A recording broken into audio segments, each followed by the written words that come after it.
The first rule of success is to have a vision. You see, if you don't have a vision of where you go, and if you don't have a goal where you go, you drift around and you never end up anywhere.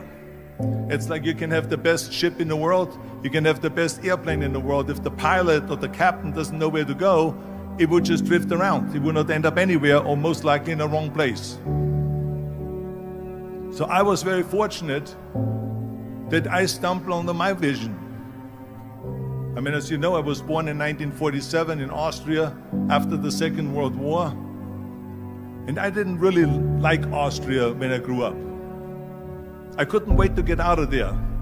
I couldn't see myself becoming a farmer or a worker in a factory or anything like that. Even though my parents wanted me to stay there and have a normal life. My father wanted me to become a police officer like he was.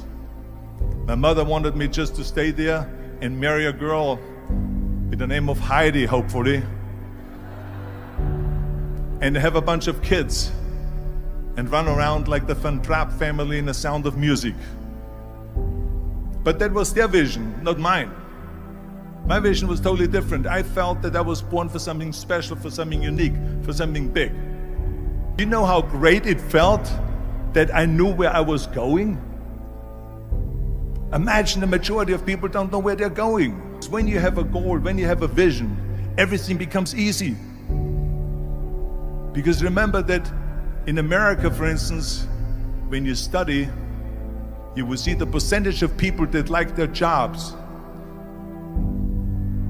74% hate their job in America. Now, there is not much different when you come to Europe. The majority of people don't like what they're doing because they're really not doing it because they didn't have a goal and they followed this goal. They just aimlessly drift around, and then all of a sudden there's a job opening, so they get that job because you have to work. But then when you work, it's a chore. It's work. It's not fun. So if you think about, only a quarter of the people really enjoy what they're doing in life. That is unbelievable if you think about it. So I felt so blessed that I knew what I was doing. It's like a medical student that studies and knows he wants to become a doctor. You know where to go. So I knew where to go. So people always ask me, when they saw me in the gym in the pumping iron days, they say, why is it that you're working out so hard? 5 hours a day, 6 hours a day, and you have always a smile on your face. The others are working out just as hard as you do, and they look sour in the face. Why is that? And I told people all the time, I said, because to me, I'm shooting for a goal. In front of me is the Mr. Universe title. So every rep that I do gets me closer to accomplishing that goal, to make this goal, this vision turn into reality. Every single set that I do, every repetition, every weight that I lift will get me a step closer to turn this goal into reality.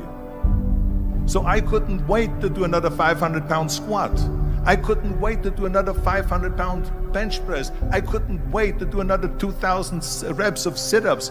I couldn't wait for the next exercise, for the next half hour of posing and all the kind of things that you have to do to be a champion. And with the age of 20, I went to London and I won the Mr. Universe contest as the youngest Mr. Universe ever.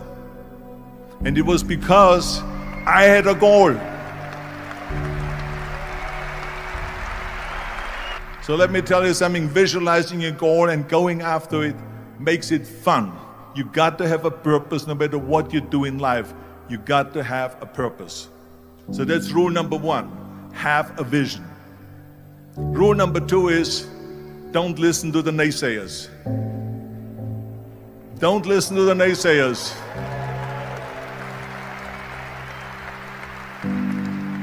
Everything I ever did, the thing that I heard out of people's mouth was, that's impossible. That can't be done. Or no. So whenever someone said to me, it can't be done, I heard, it can be done. When they said no, I heard yes. And when they said it's impossible, I heard it is possible. I'm a strong believer of what Nelson Mandela said, that everything is always impossible until someone does it. Well, I'm going to be the one, I said to myself, I'm going to do it and I'm going to show it to them. Maybe it has never been done before. That's perfectly fine with me. But I'm going to do it. And I did not listen to the naysayers. Next thing, the third point that I'm going to make to you is, before we sit down with Jürgen and talk about the rest of the three, is work your ass off. There is no magic pill. There is no magic out there. You cannot get around. You have to work and work and work. And it drives me crazy when people say that they don't have enough time to go to the gym for 45 minutes a day and work out, or to do something for 45 minutes to an hour a day to improve, if it is physically improve or if it is mentally to improve. Imagine you read 1 hour a day about history. How much you will learn after 365 hours in 1 year.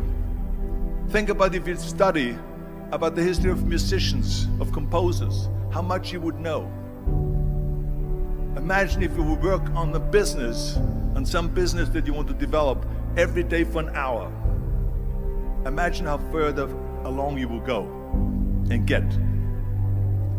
So it drives me nuts, because we have, when people say we don't have the time, we have 24 hours a day. We sleep 6 hours a day, so that gives you still 18 hours. Now there's someone shaking their head out here in front. They say probably, I don't sleep 6 hours, I sleep 8 hours, right?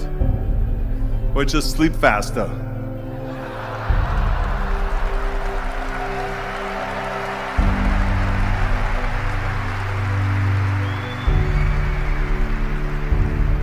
So we have 18 hours a day. The average person works around 8 to 10 hours. So let's assume it's 10 hours, so we have 8 hours left. Then you travel around an hour a day, maybe 2 hours a day. So now you have still 6 hours left. So what do you do with these 6 hours? What do you do with these 6 hours? Then we eat a little bit, then we schmooze a little bit, talk a little bit to people and all that stuff. But you can see how much time there is available if you organize your day. So you got to work hard. I mean, let me tell you something. When I went to America, I went to college. I went and worked out 5 hours a day. And I was working on construction. Because in those days in bodybuilding, there was no money. I didn't have the money for food supplements or anything. So I had to go to work. So I worked on construction. I went to college. I worked out in the gym, and at night, from 8 o'clock at night to 12 midnight, I went to acting class 4 times a week. So I did all of that. There was not one single minute that I wasted. I became very friendly with Muhammad Ali in the 70s. And Muhammad Ali worked his butt off. And I saw it firsthand. And I remember that there was a sports writer that was there in the gym when he was working out, and he was doing sit-ups. And they asked him, how many sit-ups do you do? And he said, I don't start counting until it hurts. Now think about that. He doesn't start counting his sit-ups until he feels pain. That's when he starts counting. That is working hard. And so you can't get around the hard work. It doesn't matter who it is. As a matter of fact, I believe what Ted Turner said, work like hell and advertise.